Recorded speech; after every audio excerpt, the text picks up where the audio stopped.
नमस्कार। पश्चिम बंगाल विधानसभा चुनाव पर कैपिटल टीवी का खास शो बैटल ऑफ बंगाल देख रहे हैं आप। मैं हूं आपके साथ पूजा। पश्चिम बंगाल विधानसभा चुनाव के नतीजे तो 4 मई को आएंगे, लेकिन इससे पहले कई एजेंसियों के एग्जिट पोल सामने आए हैं जिनमें बंगाल में बीजेपी की सरकार बनती दिख रही है। अगर ये एग्जिट पोल सही साबित होते हैं तो ममता बनर्जी के लिए बहुत बड़ा झटका होगा और नतीजों से पहले ममता बनर्जी अपनी हार को लेकर बौखला गई है। बौखलाहट इतनी ज्यादा है कि वो स्ट्रांग रूम में जाकर धरना तक दे रही है। ममता बनर्जी का आरोप है कि ईवीएम लूटने की कोशिश हो रही है। यह भी आरोप लगा रही है कि उनके प्रतिनिधियों की मौजूदगी के बिना बैलेट बॉक्स खोले जा रहे हैं। हालांकि चुनाव आयोग ने आरोपों पर पलटवार करके कहा है कि ईवीएम पूरी तरह से सुरक्षित है। तो काउंटिंग को लेकर कैसे परेशान है ममता बनर्जी, क्यों पार्टी के अंदर मचा है घमासान, आज इसे समझेंगे। साथ ही बंगाल चुनाव खत्म होते ही राज्य के अलग अलग हिस्सों से हिंसा की खबरें भी सामने आने लगी है। मुर्शिदाबाद, मालदा और उत्तर 24 परगना जिलों में हिंसा की 3 बड़ी घटनाएं दर्ज की गई। पुलिस ने इन मामलों में जांच भी शुरू कर दी है, तो इस पर भी आपको अपडेट देंगे। चर्चा के लिए मेरे साथ स्टूडियो में मौजूद हैं कैपिटल टीवी के editor in chief doctor Manish Kumar और एग्जीक्यूटिव एडिटर राजीव जी। सर, आप दोनों का बहुत बहुत स्वागत है। धन्यवाद। सर, ममता बनर्जी तो ये कह रही है कि टीएमसी की सरकार एक बार फिर से बंगाल में बन रही है, एग्जिट पोल सारे फेल होंगे, लेकिन अगर जीत को लेकर इतना कॉन्फिडेंट है तो वो स्ट्रांग रूम के बाहर जाकर या चुनाव आयोग पर आरोप लगाकर इस तरह का बौखलाहट में बयान क्यों दे रही है? देखिए, जब ये कहना पड़े कि इलेक्शन कमीशन जो है हमारे साथ गलत व्यवहार कर रहा है, मैनिपुलेशन हो गया, जब आपके लीडर कल्याण बनर्जी जिस तरह की बातें वो कर रहा है कि हमारे खिलाफ है इलेक्शन कमीशन, हमारे खिलाफ है ज्ञानेश कुमार, हमारे खिलाफ है पुलिस, हमारे खिलाफ है सेंट्रल फोर्सेस, तो इसका मतलब क्या है? इसका मतलब ये है कि आप अभी से ग्राउंड तैयार कर रहे हो। ग्राउंड किस चीज के लिए तैयार किया जा रहा है कि जब हम हारे तो हम ये कहें कि हम हारे नहीं है, हमें हराया गया है। जनता तो हमें वोट कर ही रही है, लेकिन घपलेबाजी ईवीएम में हो गया। अभी तक ईवीएम में गड़बड़ी नजर नहीं आई है ना। अभी अचानक 4 तारीख के बाद से ईवीएम में गड़बड़ झाला हो जाएगा, उसमें सॉफ्टवेयर भी घुस जाएगा, उसको बाहर से जो है कंट्रोल किया गया, और तरह तरह की थ्योरीज जो है, और ममता बनर्जी कहेगी कुछ और दिल्ली में बैठे हुए पत्रकार वो अलग नैरेटिव क्रिएट करना चालू करेंगे। सबसे बड़ी दिक्कत क्या है, इस बात को समझिए।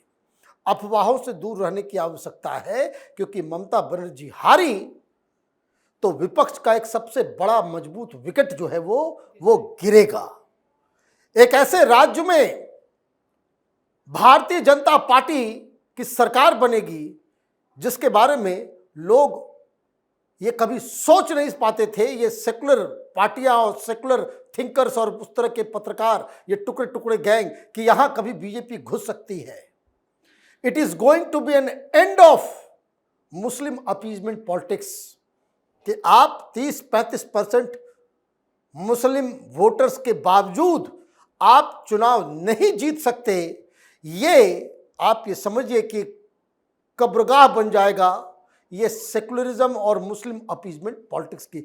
इसीलिए इतना सारा बौखलाहट और इतना सारा अफवाह फैलाया जाए। बिल्कुल, और साथ ही जितने भी टीएमसी के मंत्री हैं, जो उम्मीदवार हैं, जो विधायक हैं, वो भी चुनाव आयोग पर लगातार आरोप लगा रहे हैं। टीएमसी के अंदर फिलहाल क्या कुछ चल रहा है? देखिए, ये आरोप ही लगा सकते हैं। अगर आरोप नहीं लगाते तो कम से कम टीएमसी के अंदर जो इनके वर्कर हैं या इनके जो सेकंड लीड के नेता हैं, जो चुनाव में खड़े नहीं हुए हैं, या फिर जिनके अंदर ये ममता बनर्जी भरने की कोशिश कर रही थी कि नहीं 4 मई तक इंतजार करो, अगर ये ममता बनर्जी के नेता आरोप नहीं लगाते तो कम से कम उनके अंदर ये संतोष होता कि नहीं, 4 मई को रिजल्ट बदल सकता है, परिणाम हमारे पक्ष में भी आ सकता है। लेकिन ये लोग तो मैदान में उतर गए, ममता बनर्जी खुद मैदान में उतर गई, वो स्ट्रांग रूम के पास चली गई, धरने पर बैठ गई। तो इससे तो क्लियर कट ये सामने में आ गई बातें कि ममता बनर्जी अगर जीतती होती तो इतना ड्रामा नहीं करती, पहले भी नहीं करती थी।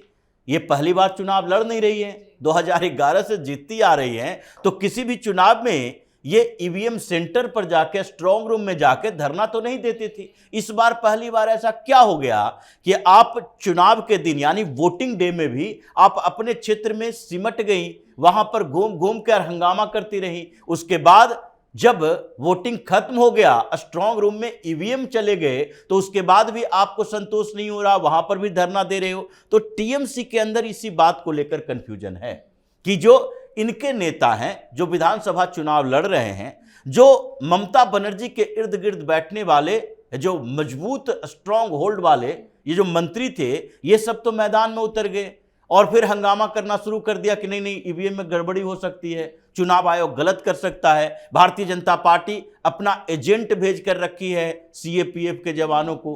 तो ऐसी स्थिति में वो सामान्य लोग तो ये सोचने पर मजबूर हो गए कि नहीं, इस बार टीएमसी हार रही है। अब यही चैलेंज ममता बनर्जी के लिए बचा कि ये 4 मई को रिजल्ट आएगा, तो रिजल्ट से पहले जो टीएमसी के अंदर तैयारी चल रही है कि अगर रिजल्ट टीएमसी के विरोध में आ गया, मतलब ममता बनर्जी हार गई, तो क्या 2 दिन के लिए भी हम अपनी पार्टी को सही सलामत बचा पाएंगे? या फिर जो डरे हुए नेता जो पहले से परेशान है कि हमारे खिलाफ कई महीनों से, कई सालों से मुकदमे दर्ज तो नहीं हुए, लेकिन मुकदमे दर्ज नहीं हुए इस वजह से क्योंकि टीएमसी की सरकार थी, पुलिस उसके पास थी, तो उसने मुकदमा दर्ज होने के बाद रिपोर्ट किया ही नहीं।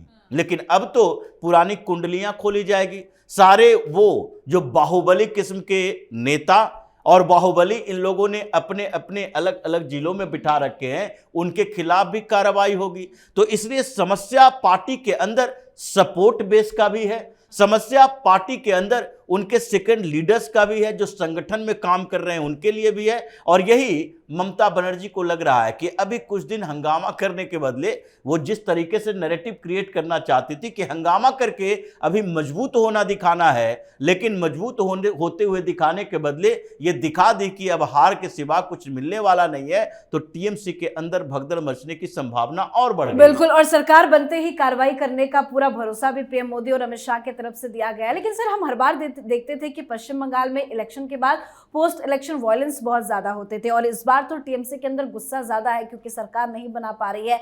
तो क्या टीएमसी इस बार फिर कोशिश करेगी उत्पात मचाने की, और उससे निपटने को लेकर चुनाव आयोग, सेंट्रल फोर्सेस की तैयारी फिलहाल क्या दिख रही है? देखिए, मुझे लग रहा है कि अगर ममता बनर्जी हार गई तो फिर टीएमसी बंगाल में कहीं भी कुछ भी नहीं कर पाएगी, क्योंकि जिस तरीके की तैयारी और जिस तरीके का मूड है और जिस हिसाब से सेंट्रल फोर्सेस को जो है वहां पे रखा गया है, तो पुलिस वहां पे, देखिए ये सारी चीजें तब होती है जब पुलिस जो है आंख बंद कर ले।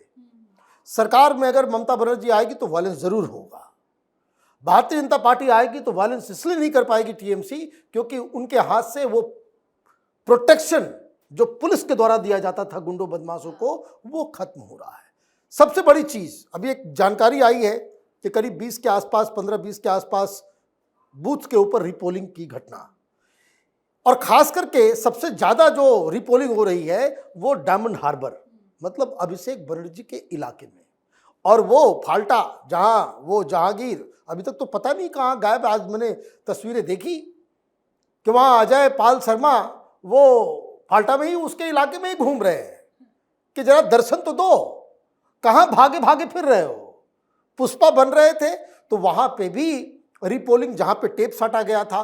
तो इसका मतलब यह है कि एक और जो है डिमोरलाइजिंग इफेक्ट, गुंडे बदमाश वो तभी तक सक्रिय हो पाते हैं जब उनको लगता है कि उनके आका उनको बचा लेंगे, कि आप गुंडागर्दी कर लो, मर्डर कर दो, रेप कर दो, घर में आग लगा दो, और वहां पुलिस से आपको प्रोटेक्ट करने वाले आपके आका अगर मौजूद है सरकार में, तब आप उस तरह का दुस्साहस कर पाते हो।